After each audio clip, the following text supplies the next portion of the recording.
Bonjour à tous, je me présente, mon nom est Jessifée, je suis coach en programmation neurolinguistique. Donc, je fais du coaching de vie, du coaching familial, ainsi que du coaching de couple. Et comme je vous l'avais mentionné sur ma page Facebook, cette année, ce que je voulais faire cet été, c'était vraiment de vous outiller avec vos peurs, de vous aider à faire de vos peurs vos alliés. Comprendre qu'en fin de compte, une peur, souvent c'est un programme qui a été peut-être mal programmé à l'intérieur de vous quand vous étiez plus jeune, selon votre perception. Et ce que je veux vous amener à faire, c'est vraiment de récupérer tous vos outils, vos compréhensions, vos apprentissages pour vous aider à évoluer, pour générer d'autres nouveaux comportements, puis vraiment atteindre votre plein potentiel.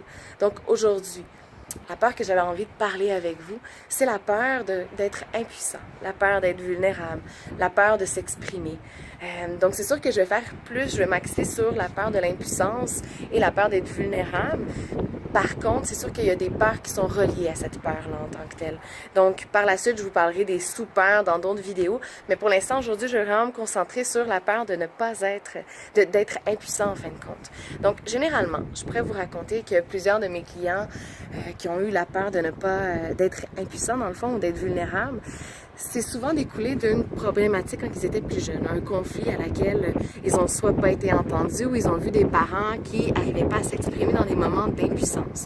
Donc, ce que ça démontre à l'enfant, c'est qu'il n'a pas le droit d'être impuissant ou d'être vulnérable en tant que tel. Donc, il doit toujours démontrer qu'il est fort. Donc, si on a eu des parents qui ont été durs avec soi-même, donc c'est normal que cet enfant-là a dû être dur avec lui-même. Donc, cet enfant-là ne va pas montrer qu'il est vulnérable et qu'il est impuissant dans la vie en général. Donc, qu'est-ce qui se passe? Si un enfant a vécu de l'agression quand il était jeune, de la négligence, ou encore que cet enfant-là n'a pas été respecté, cet enfant-là n'a pas été accueilli dans ses émotions.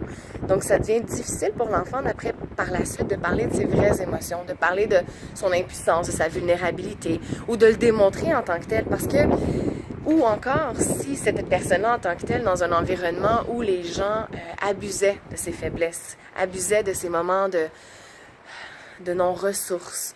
Donc, cette personne-là, ce qu'elle apprend, c'est que automatiquement, si elle devient vulnérable, il y a quelqu'un qui va abuser d'elle. Donc, par la suite, posez-vous la question, est-ce que ça vous tente d'être vulnérable, de vous exposer, de montrer votre impuissance? Non, parce qu'il y a une programmation qui vous empêche et qui démontre, dans le fond, que vous pourriez encore avoir une autre problématique. Donc, c'est un mécanisme de défense.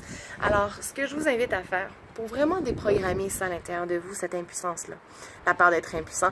Parce qu'à chaque moment dans notre vie, c'est important que pour qu'on puisse réussir, qu'on accepte l'impuissance. Si on veut être un grand entrepreneur, ça nous demande aussi d'accepter l'impuissance et la vulnérabilité pour pouvoir justement mieux la gérer, mieux la contextualiser, mieux la comprendre, pour en plus, par la suite, générer autre chose. Donc, si jamais je vous invite, dans le fond, si jamais vous avez cette peur-là à l'intérieur de vous, je vous invite à partir à la quête intérieure, de vous demander depuis quand vous avez cette peur-là. Qu'est-ce qui a fait en sorte que vous avez développé cette peur-là de l'impuissance ou d'être vulnérable? Qu'est-ce que vous auriez eu besoin à cette époque-là pour que ça soit différent? Est-ce que ça aurait pris des parents pour vous accueillir? Est-ce que ça aurait pris une école qui n'a pas d'intimidation ou encore qui gère les conflits différemment? Qu'est-ce que ça vous aurait pris à vous en tant que tel pour que vous puissiez retrouver votre plein potentiel ou votre plein pouvoir ou vous accepter vulnérable parfois? Donc, c'est ce que je veux vous inviter à faire. C'est vraiment de comprendre à quel moment, qu'est-ce que vous auriez eu besoin? Qu'est-ce que vous allez avoir besoin à partir d'aujourd'hui pour que ça soit différent? Pour que vous puissiez vous offrir cette possibilité-là au lieu de toujours mettre le masque du tout-puissant, du Superman ou de la Wonder Woman qui, à n'importe quel moment, aurait envie d'avoir justement à la place une épaule pour l'accueillir, pour l'aider, pour la comprendre. Mais à la place, on est plus difficile avec soi-même, on est dur avec soi-même, on se néglige, on se sabote, on se détruit, plutôt que de se prendre en charge en tant que tel. Ou même, ça se peut qu'on se prenne en charge, mais ça devient beaucoup plus douloureux quand on est seul.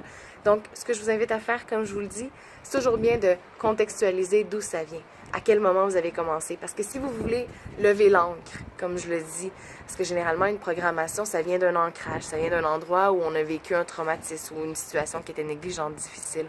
Donc, à quel moment vous l'avez vécu? Généralement, 0,7 ans. C'est ce que je vous invite à aller visiter. À quel moment, 0,7 ans, vous avez vécu cette impuissance-là?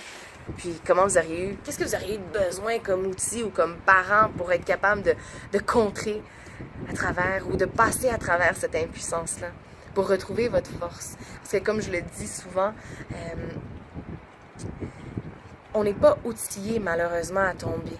on est outillé à perdre, on est outillé à contrer, à combattre, à réussir, à continuer, mais on n'est pas outillé à perdre. Et c'est important d'apprendre à perdre. Et c'est ça aussi l'impuissance, c'est d'apprendre à perdre, c'est d'accepter, parce qu'autrement, c'est comme si on est dur avec soi-même. Et si on veut générer autre chose, bien, ça nous demande de réellement être dans l'acceptation, l'authenticité et l'amour de soi. Alors sur ce, vous avez une peur de l'impuissance qui vous bloque, vous avez une peur d'être vulnérable, ou vous n'avez jamais accueilli cette vulnérabilité-là à l'intérieur de vous, vous avez de la difficulté, vous ne savez pas qui aller voir pour justement faire que, l'accueillir et retrouver votre plein potentiel, votre pleine force, votre pouvoir personnel. Alors moi, ça va me faire plaisir de vous accompagner là-dedans. Mon nom est Jessifée, je suis coach en programmation neurolinguistique. Mon bureau est à Longueuil. Et sur ce, je vous souhaite de passer une excellente fin d'été. À bientôt.